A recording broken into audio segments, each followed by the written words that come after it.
신문 읽어주는 남자입니다. 국민의힘의 대선 후보 경선 이틀째인데 투표율이 50%를 넘어섰다고 합니다. 국민의힘 내부에서는 경이로운 투표율이다라는 얘기도 나오고 있습니다. 누구에게 유리할지 잠시 후에 따져보겠습니다. 오늘 조간신문 함께 하시죠. 먼저 동아일보입니다. 야당의 당원 투표 이틀새 54.5%. 홍준표 후보와 윤석열 후보가 이를 이렇게 해석했어요. 조직표 안 먹힌다. 윤석열 후보는 당원이 결집했다. 서로에게 유리하다라고 해석하고 있는 분위기. 내가 유리하다. 신경전이 격화되고 있습니다. 다음 신문입니다. 이번엔 한겨레 신문입니다. 민주당이 용광로 선대위를 출범했고 출범식을 어제 가졌습니다. 부동산 대개혁의 명운을 걸겠다라면서 이재명 후보가 문재인 정부의 부동산 정책이 사실상 실패했음을 문 정부와 선긋기 행보에 나섰다라는 해석이 나오고 있습니다. 불로소득 공화국 이재명 정부에서 없앨 것이다라고 밝히기도 했습니다. 이낙연 전 대표도 어제 출범식에서 연설을 했습니다. 잠시 후에 들어보겠습니다. 다음 신문입니다. 이번엔 조선일보입니다. 성남의 뜰에 전달된 협약서에는 이익 환수 조항이 있었다. 검찰의 이 유동규 수사 공소장, 2차 공소장을 조선일보가 입수했는데 검찰의 수사에 따르면 성남의 뜰에 전달된 그 협약서에는 이익 환수 조항이 있었다라는 건데 왜 본 공문에서는 이 이익 환수 조항이 빠졌을까요? 상당히 의문이다. 조선일보는 이런 의문 제기하고 있습니다. 검찰은 유동규의 측근이 개발공사 직원에게 그 조항 삭제하라라고 지시했다라는 것으로 보고 있는 검찰은 상황입니다. 다음 신문입니다. 이번엔 한국경제입니다. 유가 급등에 보복 소비, 재정 확대까지 물가 상승은 더 가팔라진다. 10월 소비자 물가 3.2% 올라서 9년 9개월 만에 최고치입니다. 어쩐지 마트에 가면 달걀도 비싸고 마늘도 비싸고 돼지고기도 비싸고 소고기도 비싸고 기름값은 왜 비싼 겁니까? 지금까지 신문 읽어주는 남자였습니다.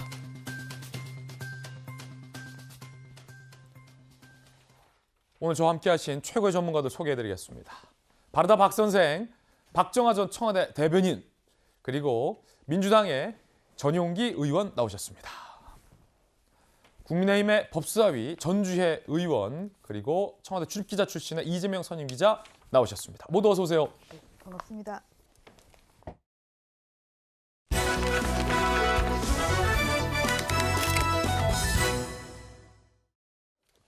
대통령 선거가 이제 정말 얼마 남지 않았습니다. 민주당은 후보를 확정하고 어제 용광로 선대위를 출범했고 국민의힘은 이틀째 경선 투표가 진행 중인데 당원 투표율이 54%를 넘어섰습니다. 양당의 뜨거운 열기 오늘 돌직구쇼에서 차례대로 전해드리겠습니다. 먼저 첫 번째 뉴스 주제는 이건데 이재명 후보가 어제 선대위 출정식에서 문재인 정부의 부동산 정책 실패에 대해서 사실상 언급을 했습니다. 선긋기에 나섰다라는 해석도 있습니다. 그리고 박정희 전 대통령을 언급하기도 했는데요. 어제 민주당의 선대위 출범식 그 장면 살펴보시죠.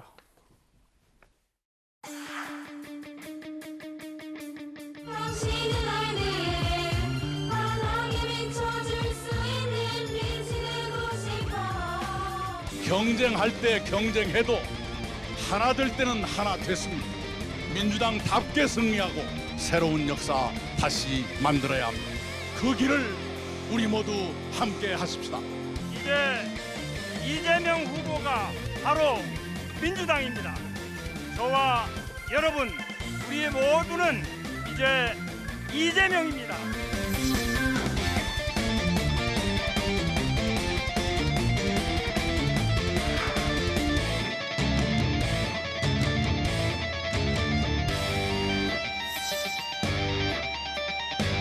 대통령길과 함께 민주당의 대변화 이재명은 당원과 함께 20대 대선 승리 이재명은 국민과 함께 대한민국 대전환 이재명은 합니다. 이재명 후보는 현 정부, 문재인 정부의 부동산 정책 실패로 많은 국민들에게 고통과 좌절을 주었다라며 사실상 문재인 정부 부동산 정책 실패를 언급을 했습니다. 그 대목 들어보시죠.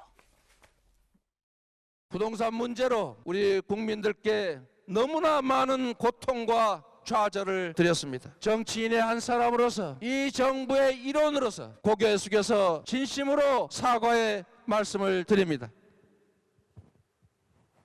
이재명 정부에서는 이런 일이 다시는 발생하지 않을 것입니다. 집권 후에는 최우선으로 강력하고 대대적인 부동산 대개혁에 나서겠습니다.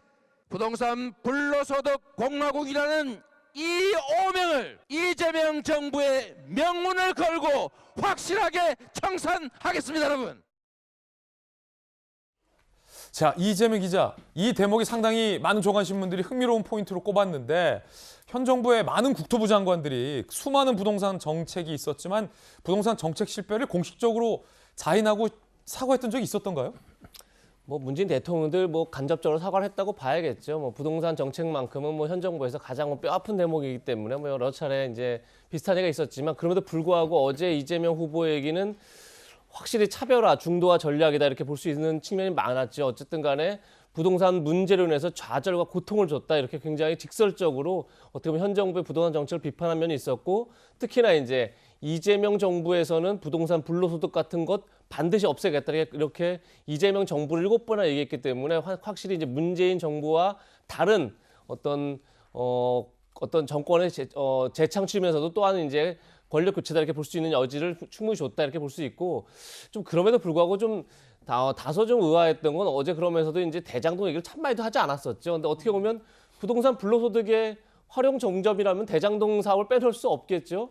뭐 1,000만 원을 넣고 120억 배당을 받고 뭐 1억 원을 투자해서 200억 원을 벌어들이고 뭐 이런 일들이 벌어졌기 때문에 그런 점에서 좀 이제 어쨌든 좀 정면 돌파를 하려고 했으면 본인도 그런 얘기를 직접 언급하면서 좀 얘기를 했어야 오히려 더 공감대를 얻지 않았을까 좀 이런 아쉬움을 좀 들었습니다. 예, 사실 현 정부의 이 부동산 정책 책임자들은 그간 이명박근혜 정부, 두 전 정부 탓을 하는가 하면 국제 정세 탓을 하기도 했었습니다. 문재인 대통령도 부동산 정책은 문재인 정부에서 자신 있다라고 수차례 말하기도 했었는데 이재명 후보는 현 정부가 국민에게 부동산 정책 실패로 고통을 줬다라는 걸 시사한 셈입니다. 들어보시죠. 문재인 대통령입니다.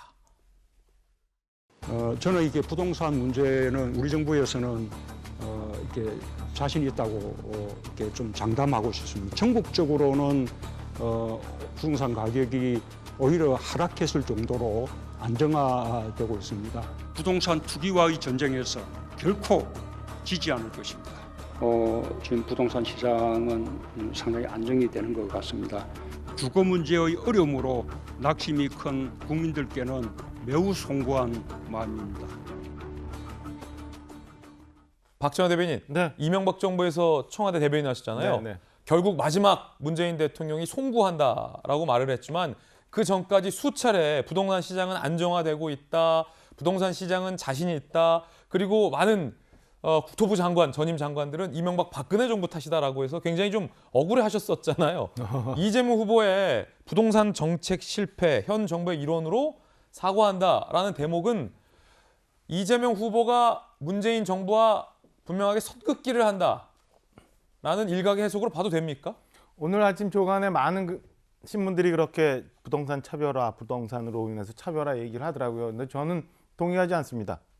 지금 저희가 화면에서 봤지만 문재인 대통령 쭉 했던 말, 그다음에 이재명 후보가 어제 했던 말 이렇게 보면 거의 비슷한 듯한 느낌을 받아요. 그러니까 그 앞에 숨겨져 있는 게 우리 이재명 부장 말씀하셨던 것처럼 내 턱 밑에서 성남시장을 하던 내 턱 밑에서 그 썩은 돈의 향연이 이루어지는 걸 아무것도 모르고 있다가 이제 와서 부동산 불로소득 뭐 이렇게 얘기하는 것과 문재인 대통령 얘기하는 게 뭐가 다른가? 어제 보면은 뭐 이재명 후보는 넥타이도 문재인 대통령이 준 거, 그다음에 뭐 선대위도 무슨 용광로 선대위 뭐 이런 등등을 얘기했지만 저는 글쎄 결국에는 여전히 이재명 후보는 문재인 정부 시즌 2에 갇혀서 아직 본인의 색깔을 분명히 내지 못하고 있다라고 평가를 합니다. 그래서 지금 부동산 문제가 워낙 국민들한테 아픈 구석이니까 부동산 문제를 얘기를 했지, 과연 우리나라 대한민국 국민 중에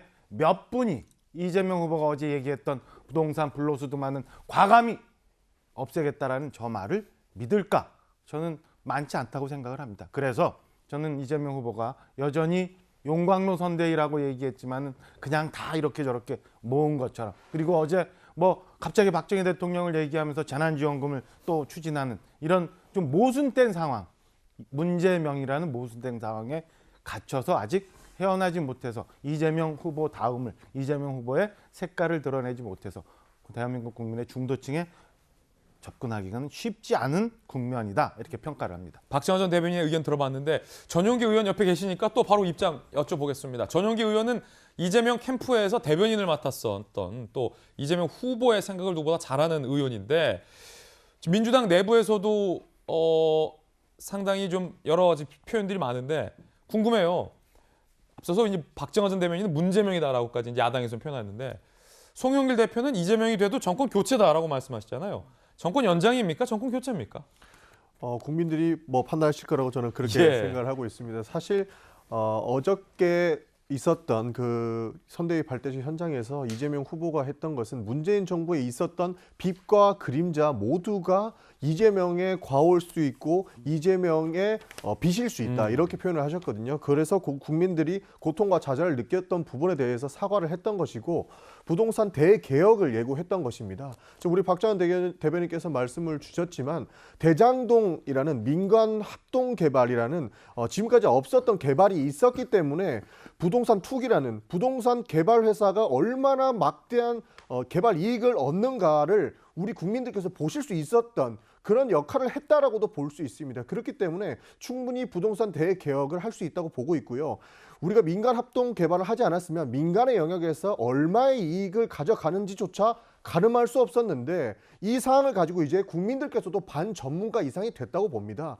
부동산 이렇게 해서는 안 되고 확실한 대개혁이 있어야 되고 개발 이익을 10% 환수한다고 민주당이 밝히고 있는 것처럼 이런 또 어떠한 방식으로도 반대하는 사람들의 발목에 잡히지 않고 확실히 개혁해서 국민들께 신뢰받는 정부가 될 것이다라고 예고했던 것으로 미뤄 짐작해봤을 때 충분히 대장동도 이번에 민간에서 가지고 있는 투기의 역할을 차단할 수 있게끔 국민들께 일깨워줬던 역할을 할 수 있는 거고, 우리가 다음에는 투기로 땅과 집이 투기의 원천이 되는 것은 막을 수 있지 않을까, 이런 기대도 가져볼 만한 지점이다, 이렇게 생각하고 있습니다. 예, 전용기 의원 의견 들어봤습니다. 그런가 하면 어제 이재명 후보가 박정희 전 대통령을 언급했습니다. 그 대목도 들어보시죠.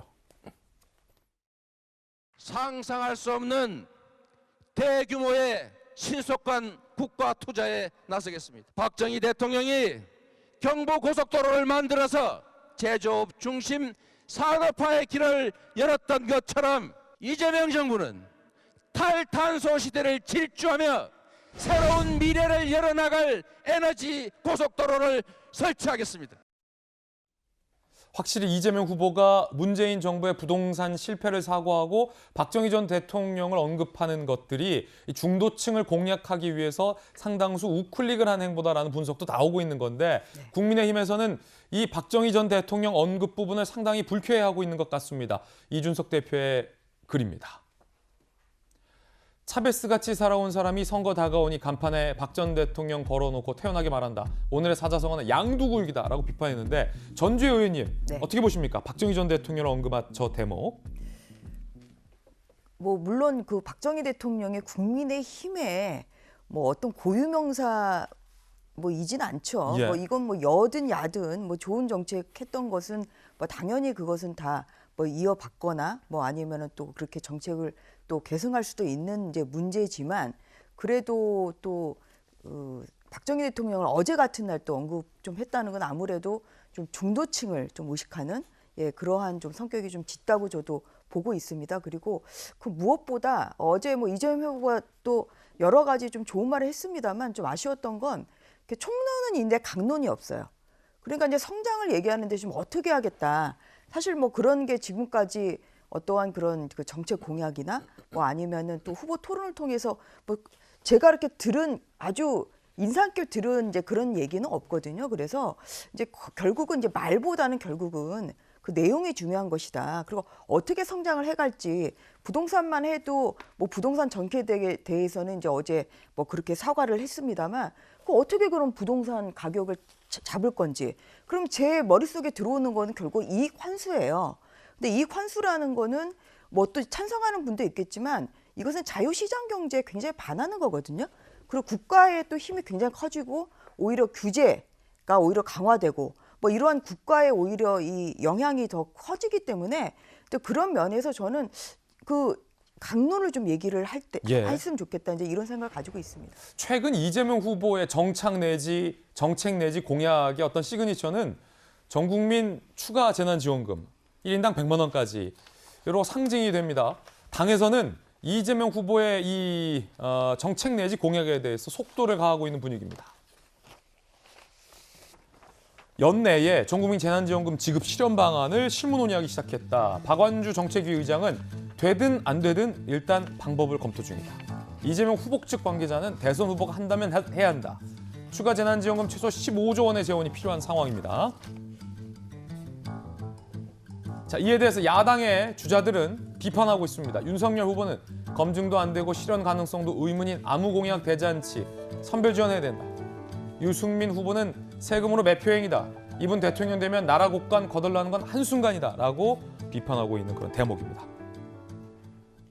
일단 전용기 의원, 15조? 요거 방법 있어요? 가능해요? 충분히 가능성이 있을 것이라고 봅니다. 근데 박완주 정책위 의장이 얘기했던 것처럼 정부 측과의 협의가 필요한 부분에서는 조금 조심스럽게 접근해도 되지 않을까 이런 고민도 추가적으로 있는 것으로 보입니다. 앞서서 말씀해 주셨다시피 국민의힘도 많이 고민이 있을 겁니다. 이것이 지금 또 지지를 끌어서 또 내년 예산까지 넘어갈 것인가 아니면 지금 힘들 때 이렇게 재난지원을 지급해서 국민들을 보살펴야 될 것인가에 고민이 많을 거라고 보는데요. 사실 저는 꼭 필요하다고 생각합니다. 왜냐하면 저도 국회의원이 되기 전엔 자영업자 출신입니다.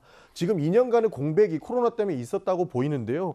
이 공백 안에서 분명히 소모품들이나 뭐 의자나 테이블이라든지 다양한 것들이 다시 바꿔야 될 시기가 도래했을 거고 충분히 돈 들어갈 구멍이 많다는 것입니다. 제일 중요한 점은 지금 2년간의 공백 이후에 국민들의 빚이 70% 이상 증가했기 때문에 더 이상 돈 들어갈 구멍이 없다라는 겁니다. 그러니까 자영업자들이나 많은 어려운 사람들의 입장에서는 조금이라도 재난지원금을 통해서라도 나의 숨이 좀 트여야 이 생활을 이루어갈 수 있을 것이다라는 생각이 많이 고착화되어 있기 때문에 충분히 필요한 것 같고요. 사실 이런 코로나 위기 속에서는 개인이 빚을 질 게 아니고 국가가 차라리 빚을 지더라도 개인이 행복하게 살 수 있는 권리는 줘야 되는 거 아닌가 그런 생각이 저는 앞서 있기 때문에 지금 재난지원금 논의는 빨리 이루어졌으면 좋겠다. 그리고 앞서 말씀드렸던 것처럼 차라리 선거에 영향이 없으려면 지금 당장 추경을 통해서라도 어려운 국민들을 먼저 생각해 하는 것이 정치권의 도리가 아닐까 저는 그렇게 생각합니다. 예, 재원 마련 가능하다. 그리고 정말 필요하다라는 입장, 이재명 후보 입장이고요. 이재명 기자, 야당에서는 이거 매표 행위로 보고 있다라는 비판도 나오고 있습니다. 왜죠? 그러니까 지금 어제 한겨레 신문 사설에도 어떤 내용을 썼냐면 지금 전 국민에게 재난지원금을 뿌리는 것보다 오히려 피해를 입은 자영업자들에게 피해에 맞는 보상을 해주고 그리고 취약계층에게 집중적으로 지원하는 게 맞다 이제 이런 얘기를 합니다. 그러니까 사실은 어쨌든 간에 코로나 위기 극복을 위해서 재정이 투입돼야 되고 재정이 필요하다는 건데 뭐 반대할 사람 많지 않을 것 같습니다. 다만 그 같은 재정을 가지고 15조라면 그 15조를 어디에 투입하는 게 지금 더 절실하냐 이 문제는 분명히 논쟁의 여지가 있다 이런 생각이 드는데 전 사실은 이재명 후보의 재난지원금 전국민 재난지원금 지급 문제를 보면서 어떤 생각이냐면 과연 이제 어떻게 의사소통을 해나갈 것이냐를 굉장히 유의 있게 봐야 된다고 생각하는데 이재명 후보가 얘기했죠. 이건 결단의 문제다. 그리고 결단을 하면 따르는 게 관료다. 뭐 저는 정치가 결단이라는데 동의합니다. 결단하는 거죠. 문제는 결단하기까지의 충분한 민주적 수기 과정이 있느냐 없느냐의 문제겠죠. 만약 그런 과정이 없다 그러면 그건 결단이 아니라 독단인 거죠. 그런데 지금까지 이재명 후보는 계속 이 재난지원금 문제 이런 거 있을 때마다 대한민국이 기재부의 나라냐 이제 이렇게 굉장히 기재부를 압박해 왔었죠. 근데 뭐 의원님도 잘 알겠지만 예산안을 감액하는 건 국회 권한이지만 증액을 하거나 신규 편성하는 건 정부의 동의가 반드시 필요합니다. 그러니까 기재부의 동의 없이는 불가능한 얘기죠. 그럼 과연 이재명 후보는 기재부와 어떻게 수평적인 의사소통을 통해서 어떤 민주적 수기 과정을 거쳐서 이 문제를 정리할지가 저는 오히려 그걸 보는 게 굉장히 중요한 포인트고 그걸 봤을 때 만약에 그걸 보면 이재명 정부가 들어선다면 이재명 정부는 어떤 식으로 의사결정을 할지를 예측해 볼 수 있는 굉장히 중요한 단초가 되지 않을까 싶습니다. 네, 이번에는 야당의 대통령 후보 선출과 관련된 소식들 준비되어 있습니다. 주제부터 공개하겠습니다. 바로 이겁니다. 이제는 일반 국민 여론조사도 실시가 됩니다. 후보 선출까지 이틀 남았습니다. 오늘이 수요일이죠. 내일은 목요일이죠. 그 다음 날은 뭡니까? 금요일이죠. 금요일에 발표됩니다. 누가 될까요? 여러분은 누가 될 거라고 예상하십니까? 예측하십니까? 상당히 궁금해지는데 이건 민주당 지지자들 입장에서도 누가 상대 후보가 될 것인가에 대한 문제이기 때문에 상당한 관심사가 있을 것 같습니다. 일단 국민의힘의 경선 열기는 뜨겁습니다. 투표 이틀 만에 54%를 넘어섰어요. 이준석 대표가 첫날 서버 터졌다 이걸 외쳤는데 둘째 날도 54.49%를 기록해서 지금까지 최고 기록이 49%였는데 투표율이 그거를 넘어섰어요. 경신 국민의힘 대선 경선 투표 둘째 날 역대 최고 투표율 54.49가 기록되는데 아직 이틀이 더 남았어요. 그러니까 투표율은 더 올라간다는 얘기.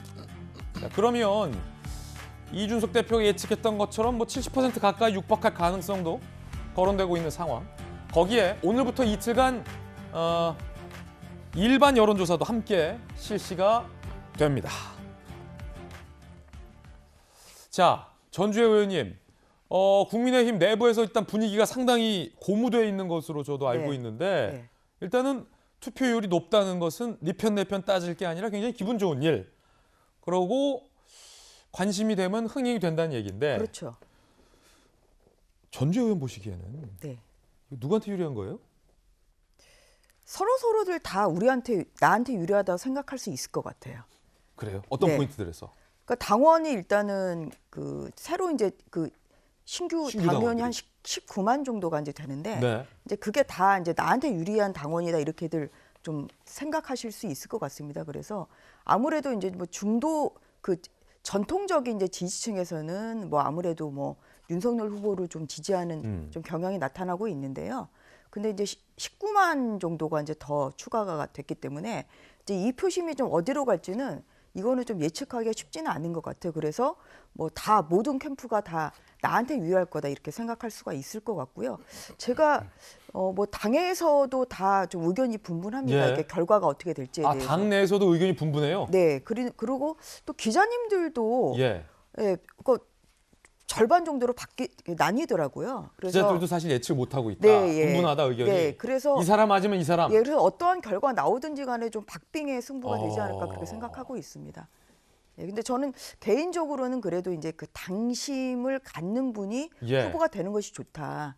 예, 그러니까 이제 당심하고 또 여론조사하고 결과가 좀 달라질 수는 있는데요.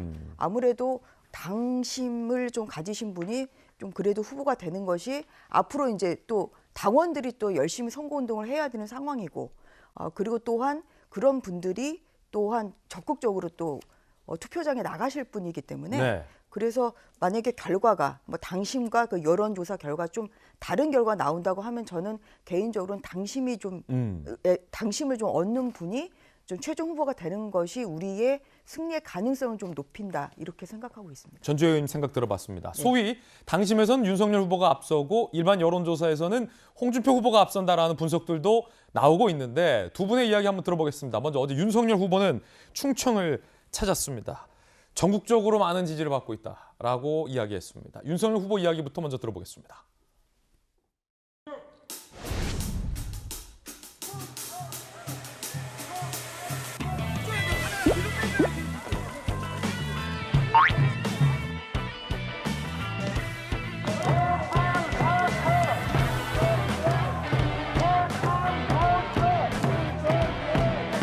강력하고 변함없는 지지와 성원이 없었으면 제가 오늘 이 자리까지 오기 쉽지 않았을 것이라고 저는 생각합니다. 우리 당원들의 정권 교체 열망이 크기 때문에 그렇게 나온 것이 아니냐. 충북뿐 아니라 전국적으로 많은 지지를 주시지 않겠나 이렇게 믿고 있습니다. 이번에 홍준표 후보입니다. 홍준표 후보는 부산을 찾았습니다. 투표율이 60% 넘으면 이건 홍준표가 앞서가는 거다라고 해석을 해놨습니다. 들어보시죠.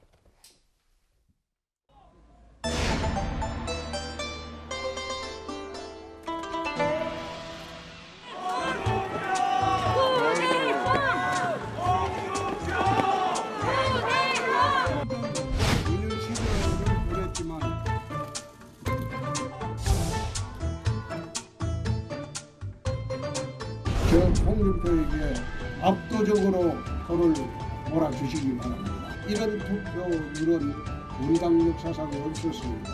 투표율이 60%만 넘으면 이제 당원에서도 홍준표가 압승하는 구도입니다. 이번 투표로 야간 경제원의 아들, 까만무의 엄마의 아들도 대통령이 될 수 있다는 기적의 대행진을 시작하십시다. 자, 이 높은 투표율 54.45 이틀째 3, 4일 이틀 더 남았으니까 60%는 넘을 것으로 보이는데 예측되는데 이 높은 투표율이 윤석열 후보에게 유리할까요? 홍준표 후보에게 유리할까요? 판사 생활 20년 넘는 전주의 의원도 가늠하기 어렵다. 박빙의 승부다. 라는 소감을 내놓고 있는 그런 상황인데 한 가지 힌트가 될 수도 있을 것 같고 아닐 수도 있을 것 같고 한 뉴스가 나왔습니다. 함께 보시죠. 말이 조심스러워요. 지금 뭐 박빙의 승부이기 때문에 아닐 수도 있기 때문에 굉장히 조심조심. 자, 한 보도에 따르면 야당의 2040 당원이 급증했다라는 뉴스가 많았는데 실제로는 뭐 50대 이상이 더 많다라는 일각의 보도예요. 일각의 보도. 뭐 이게 옳다, 그르다라고 할 수도 없는 가치 중립적인 뉴스인데 20대, 40대 당원 증가율로는 50대를 앞질렀다. 고무적인 거예요. 젊은 사람의 증가율이 50대를 앞질렀다. 그런데 실상 50대 이상의 숫자는 65.6%로 전체 3분의 2이다. 이 말은 뭐냐면 그동안 국민의힘의 당원 중에서 젊은 사람이 얼마나 없었으면 당원 증가율이 앞질렀지만 절대 다수는 50대 이상이다라는 얘기일 수도 있어요. 그렇기 때문에 이게 꼭 좋다, 나쁘다라고 제가 할 수 없었다는 이유도 그겁니다. 어쨌든 중앙일보 보도에 따르면 2040의 당원 증가율, 비율은 압도적이었지만 실상의 인원수는 50대 이상 65.6%다. 전체 3분의 2다. 40대 이하는 34.5%다. 이것도 많죠. 실제 당원 증가 수도 40대 이하 젊은 층은 8만 289명이 증가했지만 50대 이상에서 11만 2,697명이 증가했다라는 중앙일보의 분석 보도 내용이 있습니다. 자, 박정아 대변인 청와대에 계시잖아요. 네. 요게 의미하는 함의는 어떻게 해석될 수 있겠습니까? 그럼 일단은 지금 현재 그 55% 육박하는 당원 투표율, 그다음에 오늘 내일간에 또 ARS가 돌아가니까 지난 2차 컷오프에서 ARS 통해서 당원들이 투표한 게 11%예요. 그러면은 충분히 65% 이상, 70% 육박하는 당원들의 투표율이 나올 텐데 이거는 2007년도 이래 최고의 투표율이라고 합니다. 그러니까 지금 많은 분들이 지난 6월 이후 많이 유입된 20, 30대, 40대까지 당원들이 많아서 지금 20, 30대에서 지지를 많이 받고 있는 홍 후보가 유리할 거다 이런 해석을 하고 지금 저희가 보고 있는 거는 실장 보고 나니까 그때 유입됐던 당원들의 숫자가 오히려 더 50대가 더 많다. 그거와는 좀 다소 다른 분석을 지금 내놓고 있는데요. 저는 뭐 둘 다 오늘은 다 동의할 수가 없는 상황이에요. 그러니까 보니까 바람도 엄청나게 부는 게 맞아요. 그리고 조직표가 다 세세히 들어가지 못한 상황도 현장에서 보니까 맞아요. 근데 교집합은 하나 뭐냐면 정권 교체에 대한 열망이 지금 폭발했다고 봅니다. 그러니까 우리 당원들 사이에서는 정권 교체를 해야 되고 그러다 보니까 그럼 지금 반문의 폭발력을 누가 만들어내느냐 이런 것이 저는 당원들의 높은 투표율을 좀 반영하고 있는 것 아닌가. 그리고 지난 몇 차례 컷오프를 통해서 본 경선 내일 모레까지 이제 끝납니다만 여러 번 이제 출렁거림이 있었는데 제가 보니까 유감스럽게도 10차례의 TV 토론 상황을 지나면서 각각의 후보들이 각자 자기 장점을 발휘를 못하고 판세를 흔들지 못한 측면이 좀 있다고 봐요. 그래서 처음에 이렇게 출렁거렸던 게 결국에는 내일 모레 처음에 느꼈던 제자리로 돌아가고 있다는 느낌을 저는 최근에 많이 받습니다. 그래서 뚜껑 열어봐야 알겠습니다만 어쨌든 지금 현재 정권 교체에 대한 열망이 국민의힘 책임당원 속에서는 모든 판단 기준에 제1순위여서 지금 이렇게 폭발하고 있다라고 분석을 합니다. 짧게 한마디 여쭐게요. 최종 투표율 60% 넘어갈 것으로 보세요? 당연하죠. 저는 60, 한 7, 8%, 70에 조금 못 미치는 그렇게 알겠습니다. 봅니다. 유승민 후보가 라이브 방송을 했는데 이재명 후보 지지자가 나왔다고 합니다. 들어보시죠. 반갑습니다. 어서 오세요. 반갑습니다. 앉으세요. 예. 조금 실례될 수도 있겠지만 괜찮아요. 예. 저는 더불어민주당 지지자입니다. 예. 이재명 지지자기도 하고요. 그래요. 예. 야, 이재명 후보 욕하면 안 되겠네, 얘기해서. 개인적으로 좌파는 평등의 가치를 예. 제일이라 생각하고 우파는 자유의 예. 가치를 제일이라 생각하고 서로가 완충이 돼야 되는데 예. 그거를 해결해 주실 수 있는 분 역시 유승민 후보님이라고 생각해서 10년이 됐든 20년이 됐든 30년이 됐든 나중에 백발이 되시더라도 계속 대선에 나오셔가지고 제 욕심인가요? 그러니까 내가 마음에 드는데 이번에는 이재명 후보 찍을 거고 네, 이재명 후보가 5년 대통령 하고 그러고 또 나오라 이거죠. 제가 먼저 5년 하고 이재명 후보가 그 다음에 하면 안 될까요? 전혀 문제 없습니다. 라방을 했는데 이재명 기자, 이재명 후보 지지자가 나와서 이재명 후보 지지자지만 유승민 후보로도 지지한다. 이런 뭐 멘트가 나온 건가요, 방금? 그렇죠. 그러니까 뭐 본인에게 밝혔으니까 뭐 정확한 모르겠지만 어쨌든 본인 스스로가 나는 민주당 지지자고 이재명 후보 지지자다. 그런데 중요한 건 유승민 후보도 지지한다 이런 의미인데 그러니까 유승민 후보가 이번에 혹시 후보가 안 되더라도 내년 다음 5년 뒤에 10년 뒤에 또 나왔으면 좋겠다 뭐 이런 얘기를 하는 거죠. 뭐 그만큼 뭐 저게 유승민 후보가 뭐 의도해서 저분을 모신 건지 잘 모르겠으나 굉장히 어쨌든 중도 확장성이 있다는 것을 굉장히 보여주는 상징적인 장면은 틀림없어 보입니다. 유승민 후보가 굉장히 뭐 새로운 보수 이런 기치를 내걸고 여러 가지 이제 뭐 사실 뭐 당도 창당도 했었고 했었지만 결국 이제 그런 이미지가 여전히 남아 있다. 그런데 이제 중요한 건 사실 이제 보수 내부에서 사실 유승민 후보가 지금 본인 스스로도 뭐 민심이 많이 올라오고 있지만 당심이 어떨지 나도 궁금하다 얘기할 정도로 사실 어떻게 보면 당에 깊은 뿌리를 내리지 못하고 있는 그런 측면이 있는데 또 반면에 지금 보신 것처럼 굉장히 중도로 확장할 수 있는 그런 여지는 충분히 있다. 그런 점에서 이런 것들을 판단하고 지금 앞으로 이틀간에 이제 또 당 ARS 조사가 있고 당원들 상대로 한 또 시민들 상대로 한 여론조사가 있는데 그런데도 반영이 되지 않을까 이런 생각이 듭니다. 전은규 의원님. 네. 사실 저도 그 비슷한 생각이긴 합니다. 그 20대, 30대는 결국에는 합리적인 사람을 선택하게 되어 있다고 생각합니다. 저는 저도 30대의 유권자 중에 한 명으로서 말씀드리고 싶은데요.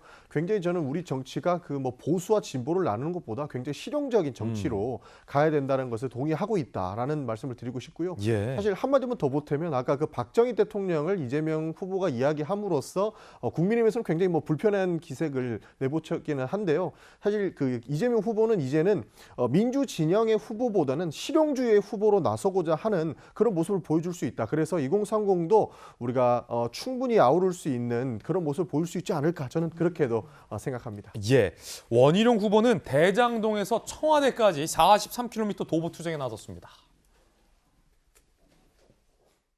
대장동 비리에 대한 특검의 즉각 실시를 촉구하는 대장동에서 청와대까지 걷기를 시작하고자 합니다.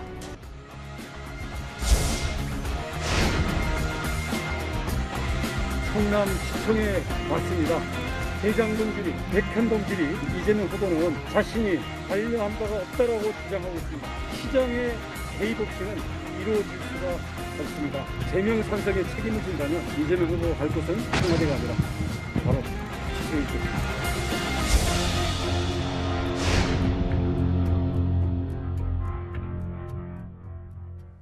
사실은 국민의힘 4명 후보 중에서 이재명 기자, 이 대장동 의혹으로 가장 뭐랄까요? 상승세를 탄 후보는 원희룡 후보 아니겠어요? 뭐 그렇게 볼 수 있겠죠. 뭐 대장동 1타 강사라는 이제 별칭까지 얻었을 정도고 어떻게 보면 선거 캠페인 가운데 가장 뚜렷한 전략을 보인 게 원희룡 후보죠. 뭐 영화 속 대사니까요. 뭐 한 놈만 팬다 뭐 이런 말을 본인 스스로 할 정도로 예. 이재명 후보만을 집중적으로 공격하면서 사실은 어떻게 보면 본인의 브랜드를 계속 상승시켜 왔던 그런 이제 원희룡 후보가 그렇게 해왔기 때문에 어떻게 보면 오늘 여론조사를 앞두고 어떻게 보면 마지막 이제 본인의 승부수로 지금 대장동부터 이제 청와대까지 도보 행진을 하면서 14시간 동안 43km를 걸으면서 그야말로 이제 특검 수용해라 이렇게 굉장히 강하게 주장을 했었는데 어제 밤에 사실은 이제 제가 그 현장에 잠깐 갔었습니다. 뭐 다른 분들과 같이 몇 명 갔었는데 아, 그래요? 청와대 앞에 14시간을 걸어왔는데도 굉장히 막 의욕이 넘치더라고요. 그 정도로. 이재명 기자의 진짜 오랜만에 현장 취재. 꼭 취재라기보다 어떤 현장에 갈 일이 있어서 가봤는데 청와대 앞에서 이제 많은 지지자들과 함께 이제 계속 소통하면서 굉장히 지친 모습이 아니라 굉장히 뭐 활력이 넘치던데 그 정도로 지금 어떻게 보면 본인이 딱 이렇게 하나의 아이템을 가지고 끊임없이 밀어붙였는데 그게 이제 어떻게 결과가 나올지 본인도 굉장히 기대감에 차 있는 그런 모습을 볼 수 있었습니다. 근데 일각에선 조심스럽게 종로 출마설도 나오고 있던데 그건 뭡니까? 그건 뭐 원희룡 후보 스스로 만든 건 아니겠죠. 그러니까 지금 어쨌든 간에 이제 경선이 끝나고 나면 각 후보들에게 이제 뭐 승자는 당연히 대선으로 나가는 거니까 근데 패자들에게 이제 어떻게 보면 각각의 롤들이 주어질 텐데 원희룡 후보 입장에서는 글쎄요 뭐 누가 후보가 될지 모르겠으나 어쨌든 대장동 1타 강사라는 그런 이미지가 있고 그렇다고 그러면 이재명 후보와 맞서 싸울 때 굉장히 주요한 카드로 활용할 수 있겠죠. 그런 점에서 당에서 어떤 전진 배치를 하지 않을까 그런 이제 예측이 있는 거고 그렇다고 보면 뭐 종로 등을 이제 후보로 나와서 러닝메이트 개념으로 해서 이재명 후보와 대선 후보 말고도 같이 싸울 수 있는 어떤 우군을 확보한다 뭐 그런 차원에서 나온 그런 예측 중에 하나가 아닐까 싶습니다. 그런가 하면 윤석열 후보와 홍준표 후보 간에 이 경선 막바지에 불법 선거운동 공방이 벌어지고 있습니다. 홍준표 후보 측이 윤석열 캠프의 한 인사를 문제 삼은 건데 함께 보시죠. 홍준표 후보 캠프에서 불법 선거운동이라며 녹취록을 공개했습니다. 당을 사칭했다. 이건 불법 선거운동이다라는 게 홍준표 캠프의 주장인데 A씨가 윤석열 후보를 선택해달라고 B씨에게 이야기를 하죠. 그러자 B씨가 당신 소속이 국민의힘 성북지구냐 국민의힘 본당이냐라고 하자 성북지구다라고 답을 합니다. 지금 윤석열 찍으라고 한 건 녹음해놨다. 고발하겠다라고 하자 선생님 윤석열 캠프입니다라고 말했다라는 이 녹취록을 홍준표 캠프가 공개를 하면서 이건 불법 선거운동이다라고 주장하고 나섰습니다. 당 이름을 사칭해서 당이 공식적으로 윤 후보를 지지하는 듯한 행위다라는 주장이고요. 이에 대해서 윤석열 캠프 측에서는 당원 당규 어디에도 현역 의원과 당협위원장 선거운동을 금지하는 조항이 없다라며 과대 해석이다라고 오히려 재비판을 하고 있는 그런 상황인데 자, 지금 뭐 당내에서 홍 후보와 윤 후보, 특히 이제 홍준표 후보 측에서 불법 선거운동이다라고까지 반발을 하고 있으니까 이런 거는 또 당내 법사위고 또 판사 생활 20년 넘게 하셨으니까 포청천 전주의 의원께서 이건 뭐 불법 선거운동이나 아니다 가려주시면 될 일 아닙니까? 일단 이제 당의 선관위가 있기 때문에 이제 선관위 뭐 이런 신고가 또 들어오면 그 조사를 좀 할 걸로 좀 보이고요. 네. 이제 그리고 이제 저게 글쎄요, 제가 봤을 때는 그렇게 이제 뭐 그냥 그 캠프에서 어떠한 그런 그 자발적으로 지금 뭐 한 건지 뭐 아니면은 조직적으로 정말 그 캠프가 아주 그렇게 움직이는 건지 사실 저것만 가지고는 좀 단정하기 좀 어렵거든요. 그래서 그 좀 지켜봐야 될 것 같습니다. 이게 이제 뭐 된다 안 된다. 근데 그걸 가지고 또 뭐 경선에 뭐 무효가 될 정도의 뭐 이러한 뭐 중대한 뭐 흠이 있다. 뭐 이렇게 좀 보기는 좀 어려울 것 같아요. 그리고 이제 앞서 그 원희룡 후보가 어제 대장동에서 또 청와대까지 43km 특검 그 촉구하는 그 시위를 한 것은 저희가 이제 그 특검을 계속 주장하고 있는 국민의 힘으로서는 굉장히 좋은 활동이었다고 평가를 하고 싶고요. 이제 앞으로 며칠이 안 남았으면 좀 후보들도 또 선출이 된다고 하면 어떤 그런 그 최종 후보도 이제 이러한 그 특검 관철을 위한 좀 적극적인 활동을 해주면 좋겠다. 저는 그렇게 생각하고 있습니다. 저희가 계속 이제 그 대장동 천막 이 국회 앞에서 국회의사당 앞에서 또 천막 그 시위 농성을 좀 하고 있거든요. 그래서 좀 이러한 그 흐름이 또한 좀 계속 이어갈 수 있게 좀 후보들을 비롯해서 좀 당 전체가 좀 이렇게 나서주면 좋겠다 그렇게 생각하고 있습니다. 그런가 하면 홍준표 후보와 이재명 후보 모두 윤석열 후보의 식용계 발언을 비판하고 나섰습니다. 어떤 발언이었길래 들어보시죠. 강아지도 기르시고 고양이도 기르시고 개를 식용으로 하는 문제에 대해서 어떻게 생각하냐 이런 질문을 받으시니까 윤 후보님께서 그거는 선택의 문제라 가지고 함부로 말하기 곤란하다 이렇게 말씀을 하셨어요. 저는 개인적으로는 반대하지만 그걸 국가 시책으로 하는 거에 대해서는 또 많은 분들의 사회적인 합의가 있어야 되지 않겠냐. 개 식용 문제에 대해서 굉장히 민감하시다 말입니다. 아니 뭐 저도 근데 그거를 개인의 선택에 그냥 맡기고 그래서 되겠습니까? 이게 바로 반려동물의 학대나 이런 문제하고 직결되는 문제거든요. 아니 반려동물을 학대하는 게 아니고 식용 그 개라고 하는 예. 거는 따로 키우지 않습니까? 아니 따로 키우는 식용개는 같은 개 아닙니까? 그 식용개라고 말씀하시는 게 그게 진짜 이해가 안 되는데. 아니 저는 유승민 후보가 문제 삼았던 요 데모, 개 식용 문제에 있어서 개인적으로 반대한다라고 윤석열 후보가 밝혔지만 국가 시책도 반대로 가야 되는 거 아니냐라는 유승민 후보의 제 질문에 대해서 식용으로 기르는 개가 따로 있고 반려개는 다르지 않느냐라고 발언했던 건데 이재명 후보, 홍준표 후보 모두 이 발언을 문제 삼았습니다. 먼저 이재명 후보, 개를 식용과 비식용으로 구분하는 모습 충격적이다.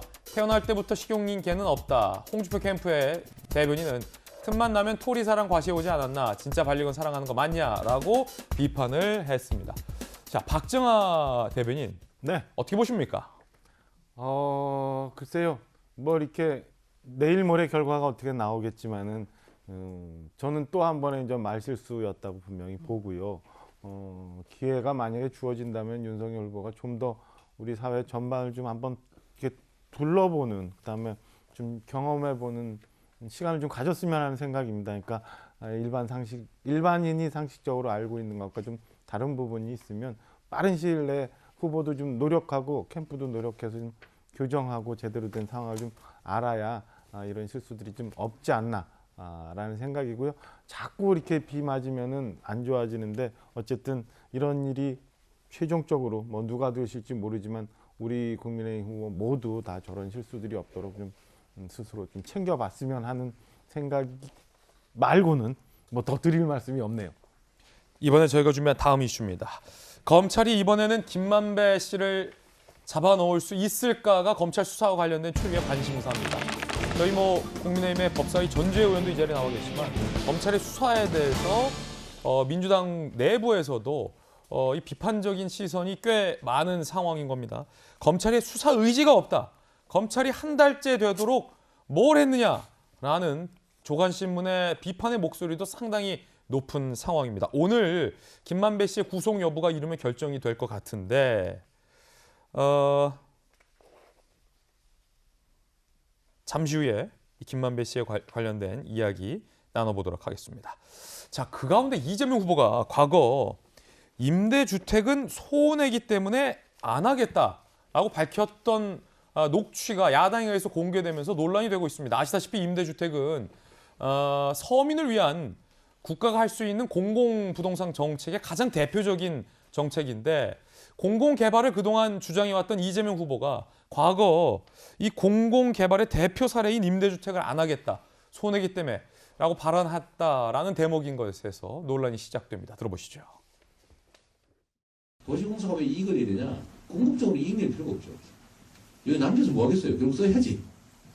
저희가 예를 들면 임대아파트 지역운영하고 이런 건 안 하려고. 그건 손해가 나니까. 그것 때문에 적자나는 거거든요. 그런 건 의회가 동의도 안 할 테고 안 할 거니까 본시까지 개발 사업에 쓸 겁니다. 자, 지금 야당에서 공개한 거예요. 일단 이재명 기자, 저 이재명 후보의 당시 저 발언 어떤 뜻입니까? 임대주택은 손해나기 때문에 안 하려고 한다. 그러니까 도시개발공사가 2013년 9월에 설립이 됐습니다. 근데 그 8개월 전, 그러니까 2013년 1월 달에 저 발언을 합니다. 도시개발공사를 이제 설립할 건데 설립을 하더라도 임대아파트 사업 안 하려고 한다. 왜냐하면 적자가 나기 때문에 손해를 보기 때문에 라고 얘기를 합니다. 그리고 실제 대장동 사업에서 임대아파트 비율이 15%에서 6%로 줄어들었습니다. 그리고 백현동 개발 사업 같은 경우는 임대아파트 100%에서 10%로 줄어들었습니다. 그러니까 90%가 일반 분양으로 바뀐 거죠. 실제 임대아파트 비중을 크게 줄였습니다. 개발 사업에서. 그렇게 되면 당연히 그럼 분양 수익의 막대한 분양 수익이 민간에게 돌아가겠죠. 그리고 또 하나 이제 도시개발공사가 일정 정도 이제 수익을 거두는데 그럼 개발 이익을 원주민들을 위한 임대아파트 투자하는 게 아니라 이재명 후보 같은 경우에는 만약에 대장동 사업에서 얻은 수익은 본인이 이제 결정을 보면 지역 화폐 형태로 해서 시민들에게 나눠주려고 했던 거죠. 그러다 보니까 이게 개발 이익이 어쨌든 원주민들에게 일정 부분 돌아가는 게 어떻게 보면 적절한 보상인 거죠. 근데 그것 대신에 어떻게 보면 민간에게 막대한 이익이 돌아가게 하고 한편으로는 또 본인의 어떤 대권 플랜을 위해서 그 이익금들을 활용하려고 했던 거 아니냐. 이런 게 아마 지금 국민의힘 쪽에 주된 주장이 아닐까 싶습니다. 자, 이재명 당시 시장의 발언, 임대주택은 손해가 나기 때문에 안 하려고 한다. 그런데 그 발언대로 됐다라는 게 오늘 한겨레신문의 보도입니다. 한겨레신문 보도에 따르면 이재명 시장의 말대로 임대주택이 확 줄었다. 자, 국토교통부에서 권고하는 임대주택 비율의 목표치는 15에서 35%입니다. 2015년 대장동 사업이 추진될 초기에 임대주택 비율이 15.29%로 국토교통부가 원했던 수준의 턱걸이 수준이었습니다. 그런데 2019년 대장동이 개발되면서 계획이 변경되고 임대주택 비율은 6.72%로 감소가 됩니다. 대장동뿐만 아니라 백현동도 임대주택이 100%에서 10%로 완전히 실제로 줄어들었습니다. 이재명 시장의 얘기대로 임대주택은 없어지게 된 셈이 된 건데, 자, 야당에서는 어떻게 보고 있습니까? 사실 임대주택이 이 공공개발을 하고자 하는 어떤 취지에 가장 부합하는 게 서민을 위한 임대주택 아니겠습니까? 그렇죠. 이제 그래서 저희가 이제 이재명 후보가 거짓말을 하고 있다. 이제 이렇게 얘기를 하는 것이죠. 그러니까 공공이익 환수를 5,503억을 했다. 이제 이렇게 얘기를 하고 있는데 그 중에 1,822억이 결국은 그 임대주택 부지를 오히려 현금 정산한 돈이거든요. 그럼 현금 정산을 안 했으면은 그 1,822억 어치의 그 정도의 이제 토지에는 결국은 임대주택이 지어질 수 있었던 거죠. 사실상 서민을 위해서 지어져야 할 임대주택이 화천대유 등에게 네, 그리고 돌아갔다. 이제 그래서 이제 그것이 현금 청산액이 1,822억 이제 이게 결국은 이익 환수 액인 것이고요. 뭐 그게 결국은 다 화천대유나 이제 천화동인 이러한 민간 사업자들에게 이렇게 돌아간 구조가 됐기 때문에 결국은 이재명 후보는 결국 말과 행동이 다르다. 그다음에 공공의 이익으로 돌아갔다는 것은 그건 거짓이다. 왜냐하면 그것은 서민들의 임대주택의 눈물을 오히려 민간 사업자들한테 준 것이다. 지금 이렇게 볼 수밖에 없는 것이죠. 그래서 이러한 부분에 대해서 결국은 업무상 배임의 공범이 될 수밖에 없다. 국민의힘은 이렇게 주장하고 있는 것입니다. 예, 자 전용기 의원님 어떻게 보십니까? 이에 대해서. 네, 이때 당시가 사실상 그 LH가 공공임대주택 개발을 포기하고 민간에게 넘어갔던 시기입니다. 이때 당시에 그 이재명 당시의 시장이 지속적으로 민간 합동개발을 유치해야 된다라고 주장을 했던 것이고요. 예. 이때 당시에 또 시의회에서도 이미 그 공공개발을 하지 마라, 못하게끔 굉장히 막았습니다. 그 이유가 적자가 난다였습니다. 그리고 이때 당시 발언 대상이 나온 건데요. 이때 당시에 시민께서 질의한 것도 왜 성남시가 돈을 벌어들이려고 하느냐. 이것은 적자가 나니까 하면 안 된다라는 질문이었는데 사실 이거 앞뒤 맥락이 좀 잘려 있어서 국민들이 좀 오해하실 수도 있겠지만 이때 당시에는 적자가 나는 사업, 적자가 나는 임대주택은 하면 안 된다라는 연이 정말 팽배했던 거고 그런 민간 합동개발을 유치하기 위해서 시장이 이야기한 것이다. 그리고 제일 중요한 거, 제일 핵심은 의회에서 이미 못하게 한다라는 이야기를 하고 싶었는데 이 취지가 사실 잠깐 말이 조금 바뀐 것처럼 이렇게 느껴질 수 있는데 사실 거짓말로 매도되는 것은 정말로 적절치 않다 이렇게 말씀드리고 싶고요. 지금 국민의힘에서 주장하는 것은 공공임대주택을 늘려야 된다라고 주장을 하고 있는데 저는 이거 굉장한 발전이라고 봅니다. 왜냐하면 공공임대주택을 못하게 했던 것이 사실상 국민의힘이었는데 지금 가니까 이익환수도 해야 된다. 그리고 공공임대주택 늘려야 된다라고 이야기하는 것은 지금 우리가 대장동 이슈로 인해서 공공임대주택의 확충과 이익 환수에 대한 이런 논의가 더 활발해지지 않았나. 그리고 이게 더 발전했지 않았냐. 국민의힘도 동의해 준다면 앞으로는 우리 공공임대주택과 공공이익 환수가 이루어지지 않을까 저는 그런 기대도 해봅니다. 저는 좀 거기에 이제 반론을 좀 드리고 싶은데 여기에서의 쟁점은 이게 이재명 후보가 결국은 이제 공공주택, 임대주택을 오히려 옹호론자인 것처럼 좀 비춰졌는데 그게 아니었다. 거짓말한 거다. 지금 그거라고 생각을 하고 있어요. 그래서 그게 결국 뭐 국민의힘의 공공주택, 임대주택 비율을 뭐 늘리는데 찬성하는 애 아니냐. 지금 그런 건 아니거든요. 지금 대장동 주민들이 감사원에 국민 감사 청구를 지난 10월 6일에 했습니다. 근데 그 현장에 저도 갔었는데요. 이렇게 1,822억을 현금 정산을 안 하고 오히려 그 부지에 오히려 임대주택을 지었으면 그런 원주민인 그 대장동 주민들이 쫓겨날 필요는 없는 것이죠. 그래서 이러한 부분에 있어서 부동산 정책에 있어서 지금 어제 이재명 후보가 부동산 정책 잘하겠다. 그리고 이제 문재인 대통령 그 정부의 부동산 정책이 잘못됐다는 것을 사과를 했지만 사실 저도 그 국민의 한 사람으로 오히려 대장동 사업에 대한 사과, 진정한 사과도 필요하다 이렇게 생각하고 있습니다. 공수처에 지금 김웅 의원이 공수처가 만들어지게 출석을 했어요. 조사를 받게 되는데 김웅 의원의 발언 한마디 듣고서 다시 이야기 나눠보겠습니다. 실제로 그렇게 되고 있고요.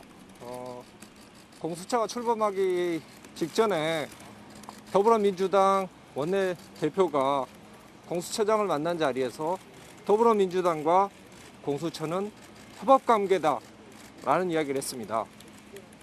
지금 현실적으로 그게 사실이 되고 있는 거고요. 지금 수사 과정을 보시면은 공무상 비밀이 막 계속 누설이 되고 있고 피의 사실 공표는 하루가 멀다 하고 지금 이루어지고 있습니다. 이런 행태가 벌어질 뿐만 아니라 야당 대통령 후보 경선에 맞춰서 소환을 해야 된다라고 하는 그런 이야기가까지 나올 정도가 됐고 더불어민주당이 강제 수사를 하라라고 지시를 하자 즉각 구속영장이 청구되는 이런 전근대적인 그런 일들이 다시 반복이 되고 있습니다. 실제로 체포영장이 기각이 된 사람에 대해서 구속영장이 청구가 되는 이런 것들이야말로 사실상 지금 수사가 진실을 밝히기 위한 수사인 것인지 아니면 과거 울산시장 선거 개입 사건과 같은 공수처를 이용한 선거 개입 사건인지 국민 여러분께서 분명히 판단을 해주실 거라고 생각을 합니다. 저는 이거 관련해서 헌법과 형사소송법에 기대서 저희 야당이 싸울 수 있는 최대한의 방법을 동원해서 반드시 싸워서 부당한 선거 개입 수사에 대해서는 단호하게 대처할 생각입니다. 예, 감사합니다. 조성은 씨와의 녹취록에 나오는 저희는 누구인가요? 자, 제가 그 이야기를 드려볼게요. 저희가 만약에 증거가 된다고 하면 우리 원장님이 원하는 날짜가 아니었습니다라고 이야기하는 것은 결정적인 증거가 되겠죠. 그 부분에 대한 수사는 지금 전혀 이루어지지 않고 있습니다. 사실상 롯데호텔에 대한 CCTV만 압수수색을 해도 진상을 밝혀질 수 있을 것이고 제보자라고 하는 조 씨의 국가의 돈을 지금 사실 제대로 갚지도 않고 있는 상황에서 호화 아파트와 그리고 1억 원이 넘는 마세라티라는 차량을 지금 사용하고 있는데 그 자금원에 대한 수사도 지금 전혀 이루어지지 않고 있습니다. 그런 상황에서 야당 정치인에 대해서는 마치 이렇게 물타기하고 서로 이렇게 정보를 흘리면서 공상 비밀을 계속 누설을 해서 이런 식으로 수사를 하는 것 자체가 공정한 수사인 것인지 그 부분에 대해서는 국민 여러분께서 판단을 해주실 거라고 생각하고 있습니다. 그럼 그래서 윤석열 검찰총장을 언급하신 이유는 왜 언급하셨던 건가요? 아니 그 내용을 보시면 알잖아요. 그동안에 그렇게 이야기를 많이 했었는데 그 과정에서 그 내용을 보시면 알겠지만은 뭐 윤석열이 지시를 했다랄지 그 사람과 협의를 했다는 내용은 전혀 없지 않습니까? 그 사람 이름이 언급이 됐다고 해서 만약에 그게 배우라고 하면은 아니 최강욱하고 황희석도 계속 거기서 언급을 했다고 저는 그렇게 알고 있는데 녹취에서 그럼 그 사람은 왜 배우가 아닙니까? 그럼 제가 보기에는 완전 억지죠. 그럼 고발 사주라는 것은 제가 보기에는 실체가 전혀 없는 겁니다. 그럼 고발장도 대검과 아무런 관련이 없는 겁니까? 그 내용에 대해서는 제가 기억을 못한다고 했지만은 밝혀진 녹취록 자체를 보면은 대검에 잘 이야기를 해두겠다라고 이야기를 제가 했다고 하더라고요. 만약에 대검에서 제가 받은 거면은 대검이 왜 이야기를 잘 해줍니까? 논리적으로 말이 앞뒤 말이 안 맞는 거죠. 그래서 그 부분은 고발장은 누구한테 받으신 거예요? 그거는 지금 제가 몇 번이나 누차 이야기를 드렸습니다만은 그때 당시에 제가 받았던 많은 제보와 마찬가지로 제보자와 그리고 그 경위에 대해서는 제가 정확하게 기억을 하지 못합니다. 아마 제가 몇 번이고 계속 이야기를 하지만 그걸 누구한테 줬는지 그 제보자가 누군지도 그때 당시에 기억을 전혀 못하고 있었고 통화를 그렇게 했음에도 불구하고 통화에서 무슨 이야기를 했는지를 제가 전혀 알지를 못하고 있는 상황인데 그거는 기억을 못하면서 제보자를 기억하라라고 이야기를 하는 것은 저는 좀 앞뒤 말이 안 맞는 것 같습니다. 그럼 조성은 씨랑은 이렇게 여러 번 전화를 하셨어요? 고발장에 관련해서 계속 이런점이 한 번이 아니었다는 건지. 저가 다른 고발건이 또 있었는지는 정확히 기억을 못합니다.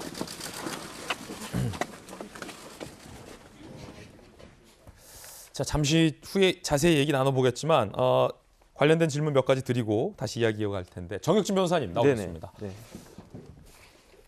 김웅 의원이 공수처에 나오는 모습 우리 국민 여러분이 생방송으로 실시간 그대로 지금 공수처 앞과 저희가 연결해드린 화면이 실시간입니다. 네네. 지금 장면 여러분들 보신 건데 공수처에서는 손준성 검사가 김웅 의원에게 고발장을 주었고 김웅 의원이 조성은 씨를 통해서 고발을 하려 했다라고 혐의를 보고 있는 거예요. 그런데 이에 대해서 조금 전 김웅 의원은 고발 사주가 실체가 전혀 없다. 그리고 손준성 검사에 대해서 체포영장이 기각됐는데도 구속영장을 청구했다가 또 기각이 된 공수처의 행동이 야당 경선에 개입을 하려는 영향을 주려는 일종의 공수처의 선거 개입이고 민주당과의 어떤 협업 관계가 아니냐라고 김웅 의원은 지금 주장을 하고 있습니다. 지금 생중계로 전해드렸습니다. 정익진 변호사님 어떻게 들으셨습니까? 일단은 뭐 김웅 의원 이야기가 굉장히 공허하다고 저는 생각이 됩니다. 왜냐하면 김웅 의원이 저런 이야기를 하려면 명백하게 자기가 그때 어떤 일을 했었는지 누구한테 무엇을 어떻게 받았는지 또는 안 받았는지에 대해서 명확하게 기억을 해내고 그것에 근거해서 논리적으로 이야기를 해야 되는데 지금도 보면은 뭐 기억이 안 난다 이렇게 이야기하거든요. 근데 제가 아는 김웅 의원 굉장히 똑똑하고 원래 사법시험 기억력이 좋아야지 붙거든요. 그런데도 아직까지도 기억이 안 난다. 없는 기억도 되살려야 되는데 그다음 이제 공수처 이야기를 했지만 공수처가 체포영장 기각되고 구속영장 기각되고 이렇게 된 것은 공수처가 잘못한 것이지 그 김웅 의원이나 아니면 손준성 그 차장이 잘해서 그런 건 아니거든요. 그렇기 때문에 이 부분에 대해서는 어쨌든 정파적인 입장을 떠나가지고 객관적인 사실을 명백하게 밝혀야 할 의무가 국회의원의 한 사람으로서 있어야 되는 것인데 더군다나 전직 부장검사 출신으로서 있어야 되는 것인데 그런 부분들에 대해서는 여전히 미흡하고 여전히 실망스럽다 이렇게 저는 봤습니다. 두 가지 논의가 사실은 이 고발 사주와 관련돼서 이루어지고 있습니다. 정익진 변호사님 두 가지 언급을 해주셨고 김웅 의원은 그중에 이제 한 가지를 얘기를 한 건데 공수처가 왜 이렇게 무리하게 수사를 하느냐라는 공수처의 수사 실력과 관련된 부분. 더 나아가 야당에서는 공수처의 수사 저의를 의심하고 있습니다. 야당의 경선에 개입하려 한다라는 어떤 비판의 논의 하나. 그리고 또 하나는 김웅 의원이 핵심적인 것은 왜 기억을 못하느냐. 못하는 거냐, 밝히지 못하는 거냐. 실제 누구에게 고발장을 받아서 소위 고발 사주를 한 것이냐 아니냐의 본질적인 이야기. 이 두 가지 갈래가 지금 함께 나오고 있는 그런 대목인 것. 다시 한번 여러분께 상황 정리해드렸고요. 자, 전용기 의원 그리고 전주혜 의원 두 분의 의견 궁금합니다. 먼저 전 의원님. 둘 다 전 의원이라 전용기 의원님. 네. 여기 대해서 바로 말씀을 드리자면요. 사실 선거 개입이라는 이야기를 김웅 의원께서 하셨는데요. 선거 개입 사건 맞습니다. 이게 어떤 선거 개입이냐면 고발 사주가 아니고 국민의힘의 그 총선에서 승리하기 위한 선거 개입 사건이었던 거죠. 결국에는 그 여당과 관계돼 있다라고 뭐 열린민주당이라고 이야기하시는 그분들이 낙선을 위해서 그분들을 고발을 지금 나와 있는 증거라고 특정되는 것에 의하면 손준성 검사가 김웅 의원을 통해서 그분들을 고발하라고 했고 심리적 압박과 법적 압박을 통해서 이분들이 낙선하기를 기도하는 의혹으로 밝혀졌기 때문에 고발 사주로 시작됐지만 이것은 명백한 총선 선거 개입의 사건으로 볼 수도 있다라고 해서 선거 개입 사건이 맞을 수도 있다라는 생각을 말씀을 드렸습니다. 예. 그래서 김웅 의원이 지금적으로 계속적으로 증거가 하나 둘 나오고 있음에도 불구하고 공수처가 마치 여당과 협의를 해서 무리하게 선거 개입을 이제 야당의 경선에 개입하고자 한다라는 것은 정말 무리한 주장이고요. 이것은 명백한 물타기로 볼 수 있다 이런 말씀을 드리고 싶습니다. 자, 이번에는 국민의힘의 전주혜 의원님은 어떻게 보십니까?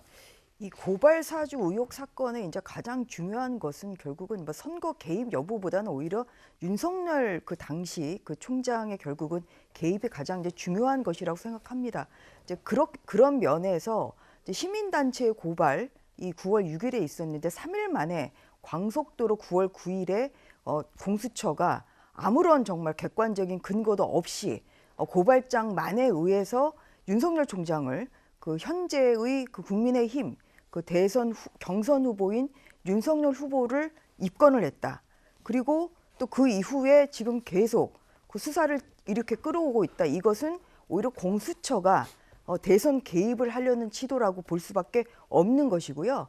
그리고 그동안에 이루어진 뭐 김웅 의원실에 대한 그러한 아주 그 불법적인 그 압수수색 과정, 그리고 또한 손준성 부장검사에 대한 체포영장이 기각된 이후에 또한 그런 게 수사의 기본도 그 안 지켜지게 또한 그렇게 영장을 또 사전 구속 영장을 청구하고 이러한 것은 결국은 저희는 공수처가 당연히 어떠한 의중, 어떠한 이 선거 대선에 개입하려는 어떠한 그런 생각을 가지고 있다고 그렇게 볼 수밖에 없는 것이고요.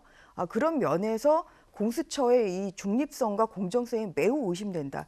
이런 말씀을 드리겠습니다. 양측의 팽팽한 의견 들어봤고요. 다시 저희 논의하던 이 대장동 의혹 관련된 이슈로 돌아오겠습니다.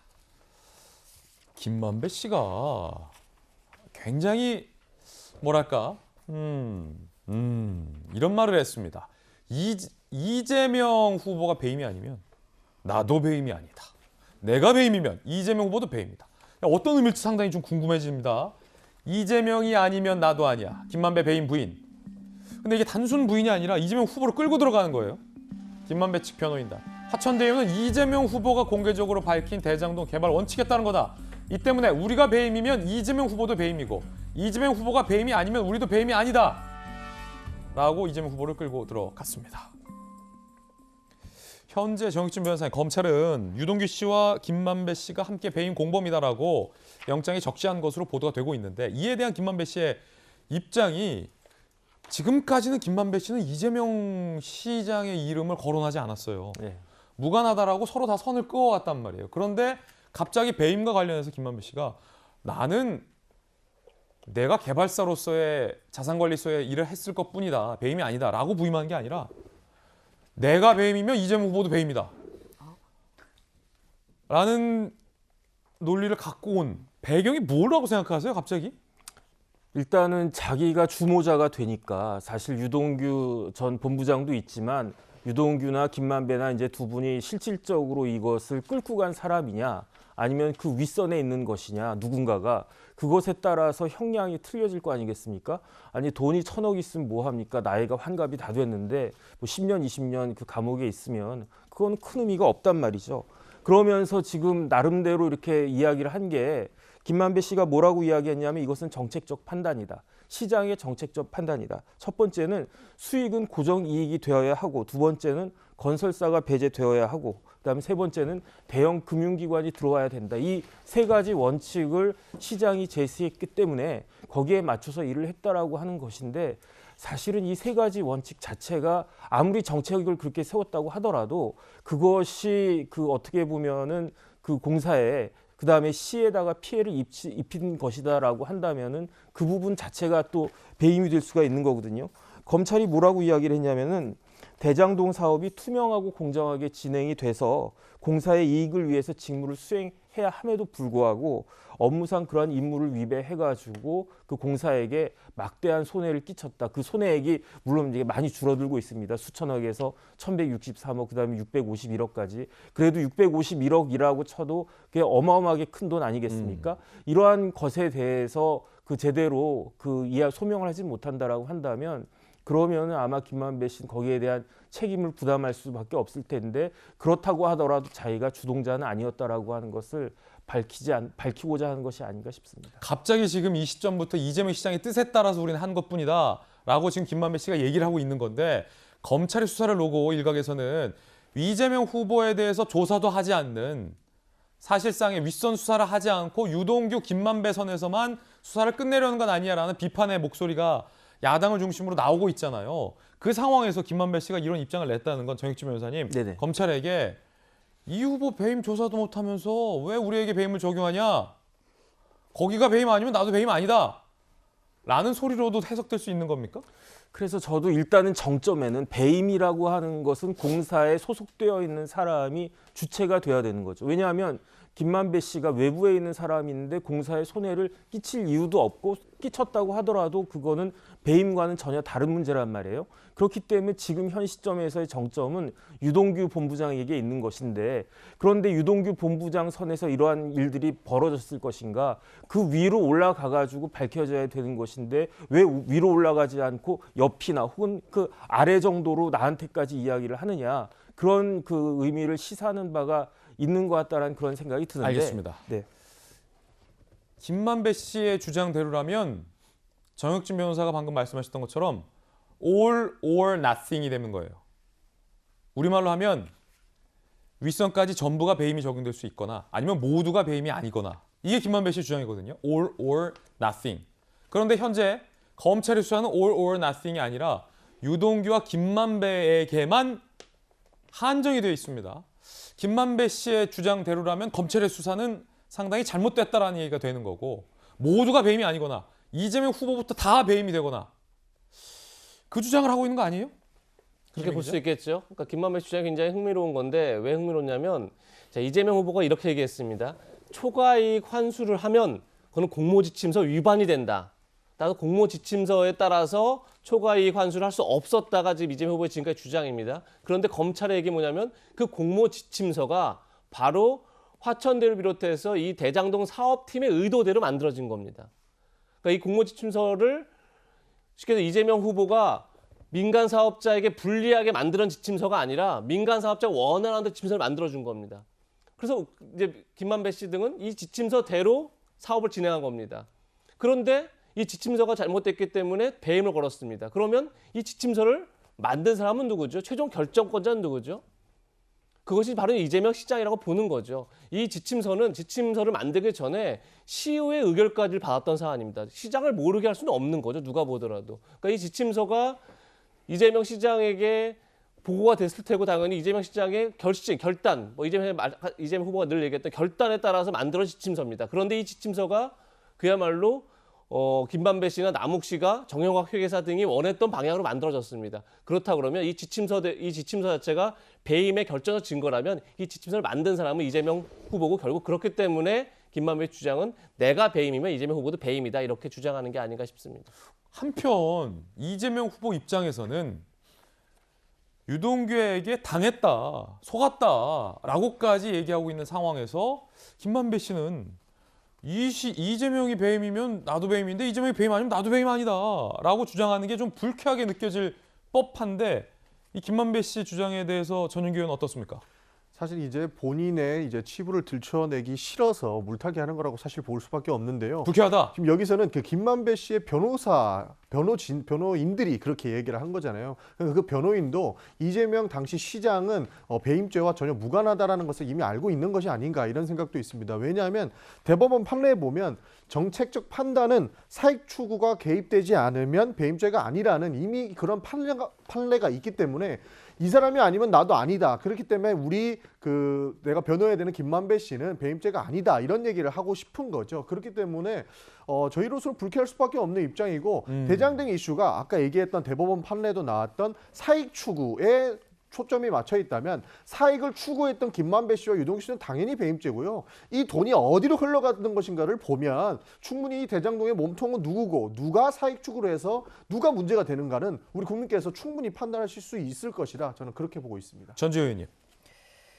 저는 이제 오늘 그 영장 실시 심사가 열리잖아요. 이제 오전에 김만배 씨에 대해서 열리고, 이제 오후에 그 남욱, 그다음에 정민용, 이렇게 두 분에 대해서 열리는데, 그 김만배 씨에 대한 이제 영장이 결국 발부가 되느냐가 이 좀 수사의 향방에 굉장히 큰 영향을 저는 그렇군요. 미칠 수 있다고 봅니다. 왜냐하면은 이제 화천 이제 대유의 소유자일 뿐만 아니라 또한 천화동인의 이제 뭐 소유주로 이제 이렇게 알려져 있을 뿐만 아니라 이제 깊숙이 관여를 했고, 그리고 저번에 영장 기각이 이제 된 사유가 어떤 그런 소명이 부족했다, 이제 이렇게 됐기 때문에 이제 저희가 이제 눈여겨 보는 것은 영장이 그래도 발부가 된다고 하면 어떠한 그런 이제 구체적인 그 수사에 그래도 성과가 있었다, 이제 이렇게 판단을 할 수가 있는 것이거든요. 근데 이제 그럼에도 불구하고 또 한 번 또 영장이 기각됐다. 예. 이렇게 되면 결국은 검찰은 수사할 의지가 전혀 없는 것이다. 정말 특검으로 가야 된다. 예. 이렇게 볼 수밖에 없어서 영장이 오늘 안 나왔다는 건 검찰이 수사를 정말 대충 했다는 거다. 네, 그런 거죠. 그래서 이제 이 오늘 그 영장 발부가 물론 뭐 유죄를 의미하는 건 아니지만 예. 그래도 그동안의 수사 성과가 어땠는지를 판단하는 점에서 굉장히 중요하다. 저는 이제 일단 그렇게 생각을 하고 있고요. 그리고 이제 두 번째로는 이제 뭐 며칠 전에 또 유동규 씨에 대해서 배임이 뭐 기소가 됐고 그리고 또 오늘 또 그 김만배 씨의 영장 청구 내용에도 이제 배임이 들어 있긴 하지만 이제 그렇다고 하면 이거는 정말 동전의 앞면이거든요. 이거는 뭐 기소 여부를 떠나서 이재명 후보가 당연히 이거는 수사 대상일 수밖에 없어요.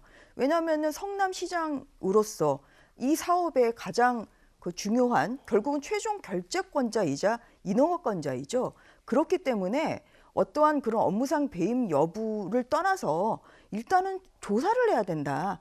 왜냐하면 이것이 이렇게 중요한 사안이 초과이익 환수가 오늘 뭐 오전 그 신문에 보면 그 성남의 뜰 오히려 협약서에 있다가 빠졌다 뭐 이러한 보도도 있는데 이런 것을 결국은 어떻게 그 유동규 씨가 사장 직무대행에 불과한 유동규 씨가 혼자 결정할 수는 전혀 없는 것이고요.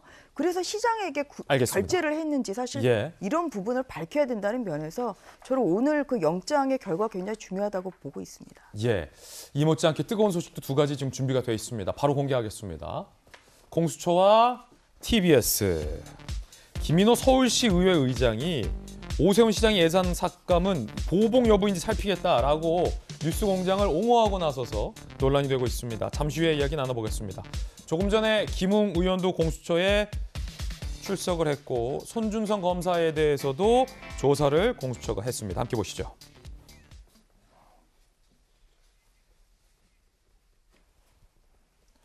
손준성 검사 측, 어제 영장 기각 일주일 만에 소환 조사, 김웅 의원에 직접 건넨 적 없다. 고발장 작성하라고 하거나 관련 자료 수집 지시한 적 없다라고 혐의를 전면 부인했고요.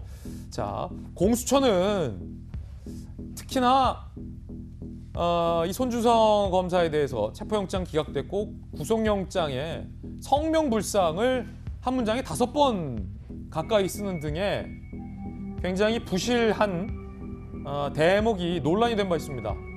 고발장 작성자를 특정하지 못했어요. 성명불상의 장소에서 어디인가에서 육하원칙에 다 부합하지 못하다라는 비판 여론도 앞서서 전해드렸어요. 공수처는 핵심 물증을 확보하지 못한 것으로 보입니다. 자, 그렇다면 공수처는 수사 역량이 없는 걸까요? 아니면 고발 사주의 혐의 자체가 없는 걸까요? 논란이 되고 있는 그런 상황이에요. 그런데 손준성 검사를 구속해야 한다라고 주장하고 있는 공수처의 논리에 한동훈 검사장이 등장한다고 합니다. 함께 보시죠. 지난달 26일 이 기각된 구속영장에 대해서 공수처가 이렇게 당시 주장을 합니다. 신라젠 취재 의혹 사건 당시 강제 수사가 제대로 되지 않아 수사에 실패한 만큼 손준성 검사를 구속해야 된다. 즉 한동훈 검사장의 휴대전화 포렌식이 제대로 안 이루어진 점을 예로 들어 그래서 손준성을 구속해야 된다라는 황당한 논리를 공수처가 폈다라는 게 MBN 뉴스에 보도되고 있고요. 당연히 법원은 기각을 하죠.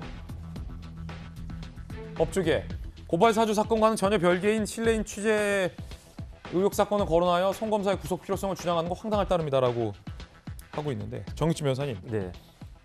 신라젠 취재 의혹 사건은 수사가 실패한 게 아니라 의혹 자체가 조작됐다라는 게 중론인데 네네. 공수처가 사건에 대해서 제대로 파악조차 못하고서 전혀 별개인 사항, 그것도 의혹 자체가 조작되거나 과장됐다, 혐의가 없다라는 신라젠 의혹 수사를 들고 나와서 손준성 검사의 구속이 필요하다라고 주장하는 건 도대체 이거 어떻게 좋게 봐줘야 됩니까? 좋게는 못 보겠고요. 제가 봤을 때 헌법, 형법, 형소법을 다 모른다. 일단은 뭐 신라젠 취재 의혹 사건도 그렇고 손준성 검사도 그렇고 원래 우리 헌법은 무죄 추정의 원칙이 있는 것인데 그런데 오히려 공수처에서 유죄를 추정을 한 것이 아닌가. 더군다나 자기 사건도 아닌 그 신라젠 사건 자체를 이거 유죄가 나왔어야 된 사건인데 뭐 이러이러하게 실수를 해가지고 무죄가 뭐 제대로 밝혀지지가 않았다. 이런 논리니까 이거는 말이 안 된다라고 생각을 하고 형법도 정말로 어떻게 저렇게 그 수사를 할까? 직권남용죄에서 제일 중요한 건 누구냐면요. 고발장 작성자거든요. 그 정치적 책임하고 법적 책임은 다른 것인데 사실 누구나 고발을 갖다가 할 수가 있죠. 무고가 되지 않는 이상. 그런데 만약에 검사가 어떤 의혹을 가지고 의도를 가지고 그런 고발장을 작성했다. 그러면은 법적인 책임은 잘 모르겠고 정치적이나 이런 그 검사로서의 윤리 같은 건 문제가 될 수 있을 것인데 지금 문제가 되고 있는 핵심이 뭐냐면 직권남용죄 아니겠습니까? 예. 손준성 차장이 자기 밑에 있는 어떤 사람한테 그 사람이 하기 싫은데 어거지로 고발장 쓰라고 한 게 그 문제의 핵심일 텐데 그렇다라고 하면 과연 누가 고발장을 작성했다. 여기에 대해서 명확하게 이야기가 돼야 되는데 그 사람을 모른 상태에서 체포영장, 구속영장을 연속적으로 이렇게 청구를 갖다 한 것은 제가 봤을 때 도저히 이해가 안 되고 마지막으로 형사소송법상에 그 구속영장 청구 요건이 있어요. 범죄가 상당해야 되고 뭐 그다음에 증거인멸, 도주 우려 이런 것들이 있어야 되는데 그것하고 신라젠 그 취재가 그 신라젠 취재 의혹 사건이 그 검찰에서 그 의도한 바와 같이 해결되지 않은 것과 무슨 상관이 있는 것인가? 이거야말로 견강부회에다가 정말로 법을 좀 무시한다라고 하는 것을 스스로 드러내고 있는 속마음을 드러내고 있는 그러한 이야기가 아닌가 황당하다는 생각이 듭니다. 정혁진 변호사의 강력한 비판, 또 판사 생활 20몇 년 하셨으니까 전주혜 의원님, 신라젠 취재 의혹 사건과 연루된 가장 핵심 기자는 무죄를 받았습니다. 그리고 그 의혹 자체는 아예 성립하지 않은 의혹이다라는 것이 법적으로도 다 판명이 난 건데 공수처가 저 의혹을 거론하면서 전 검찰의 수사가 실패했다. 그리고 그 이유가 한동훈 검사장의 휴대전화 때문이다라는 황당한 논리로 손준성 검사가 구속돼야 한다라는 이유를 들었다는 건 정혁진 변호사님께서는 아예 법률 상식이 부족한 거 아니냐라고 비판해 주셨는데 판사 입장에서 보실 때는 어떻습니까? 그러니까 이제 영장이 기각될 수밖에 없었겠다. 이제 그런 생각이 드는 거죠. 저런이 기각된다. 저런 논리를 뭐 어느 판사가 설득력 있게 듣겠습니까? 거기다가 영장 청구 뭐 사실에 성명 불상자가 여러 명이 지금 여러 번이 나온다는 거 아니에요? 이렇게 특정이 안 된 상태에서 영장이 발부될 수는 없는 것이고요. 뭐 다른 것보다 체포영장이 기각됐기 때문에 구속영장을 발부한다. 이것은 제가 아무튼 들어보지도 못한 선례일 뿐만 아니라 지난주에 있었던 그 인권위원회 그 국감에서도 송도한 그 인권위원장조차도 이것은 굉장히 뭐 전례가 없는 것 같다 이제 이렇게 말씀을 하셨습니다. 그리고 하나 유감스러운 건 사실 이제 올 초에 그 공수처장 김진욱 공수처장에 대한 인사청문회도 법사위에서 했습니다만 사실 김진욱 공수처장이 굉장히 강조했던 게 인권이거든요. 굉장히 인권에 친인권적인 수사를 하겠다. 본인이 그렇게 여러 차례 얘기를 했어요. 그런데 현재 이루어지고 있는 이 공수처의 이 수사 지금 방식은 인권에서 굉장히 멀어지고 있다. 이러한 유감의 말씀을 드립니다. 그렇군요. 자, 두 분 법조인의 말씀 들었습니다. 할 말은 많지만 하지 않겠습니다. 저는. 자, 이번엔 하트 두 번째 소식인데 서울시 의회 의장이 오세훈 서울시장이 예산 삭감에 대해서 비판을 했습니다. 들어보시죠. 이번에 국감장에서 오세훈 시장님께서 뭔가를 준비하고 있다, 뭔가를 조치를 할 것이다 했는데 이걸 가지고 예산 삭감으로 타답을 한 것 같아요. 보복 예산을 삭감, 뭐 했던 정치 예산, 뭐 편파 예산, 뭐 이런 얘기가 지금 많습니다. 그래서 지금 어제 의회로 예산이 넘어왔는데요. 좀 심도 있게 면밀히 좀 살펴볼 생각입니다. 그러니까 오세훈 시장님께서 상업 광고를 할 수 있도록 해주시고 그리고 삭감한다면 대환영이죠. 오세훈 시장님께서 아마 TBS 업무 보고도 지금 안 받고 있는 걸로 알고 있거든요. 그래서 우리 김어준 공장장님께서 오세훈 시장님을 한번 초대 좀 하셔서 대화 좀 나눠보시죠. 저희는 인터뷰 요청을 일이 있을 때마다 합니다. 바쁘셔가지고 나오셨으면 좋겠습니다, 시장님. 왜냐하면 저희도 이제 애로가 많으니까요. 자, TBS 라디오 예산 삭감, 어떤 부분이 삭감된다라고 예고될까요? 함께 보시죠. 123억 예산 삭감에 라디오 본부 배정된 예산 96.1%가 삭감이 된다라고 보도되고 있고요. TBS 라디오 본부 예산 중 FM 방송 제작 운영비가 39억에서 1억 5,292만 원 삭감이 됩니다. 김어준에게 지급될 출연료 예산을 전액 삭감한 것이다 라는 분석이 중앙일보는 나오고 있는 그런 상황입니다. 논란이 되고 있는 건 TBS 대표의 발언입니다. 이재명 후보의 지지 발언을 했다라는 논란이 된 김어준 씨의 발언을 두고 TBS 대표가 두둔을 했습니다. 뉴욕타임즈나 CNN은 선거철 되면 공개적으로 누구를 지지한다고 한다. 사적 영역에서 한 발언을 공적인 지지로 볼 수 있느냐. 이재명에 대한 인간적 연민이라는 시각도 있다라고 두둔을 했습니다. 저널리즘에서 이강택 대표 못지않게 오래 기자 생활한 이재명 기자가 보기엔 어떻습니까? 이 기자 의견이 궁금한데요, 저는. 저건 정말 약간 어불성설이죠. 뉴욕타임즈는 뉴욕시로부터 예산을 지원받지 않습니다. 그리고 CNN은 애틀랜타시에 본사가 있는데 애틀랜타시로부터 지원받지 않죠. 그러니 그 CNN과 뉴욕타임즈와 비교한다는 것 자체가 말이 안 되는 거죠. TBS는 올해만 375억 원의 서울시 예산을 지원받았습니다. 그 진행자가 물론 사적인 자리에서 얘기했죠. 사적으로 공개를 지지를 한다 그러면 만약에 거꾸로 TBS에서 만약에 다 어떤 지지자가 지금 국민의힘 후보를 지지했다고 그러면 그건 사실 TBS에서 용납하겠습니까? 그러니까 사실은 굉장히 TBS 스스로가 정파적이고 편파적이라는 걸 인정한 꼴이 되는 거죠. 사장 얘기를 그대로 듣자면.